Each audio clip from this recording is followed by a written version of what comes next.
Sesler kayboluyorsa uzayda, birikiyorsa bir yerlerde bütün sözcükler, güzel şeylerden bahsedelim birbirimize. Sevgiden, dostluktan, barıştan ve insanlıktan. Belki o zaman toplanır bütün güzel sözcükler. Sevgi yağmurları olarak geri dönerler.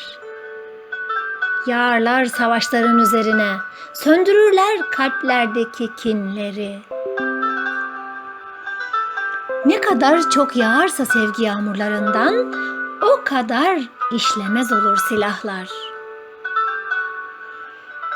Atalım bütün kötü sözcükleri bir tarafa. Güzel sözcükler üretelim daima.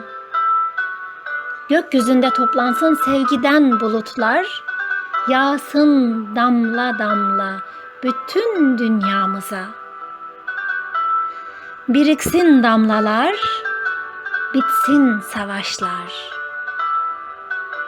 Biriksin damlalar, bitsin savaşlar.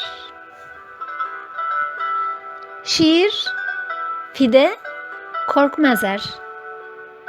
Yorumlayan Hatice Türkmen Yurtseven.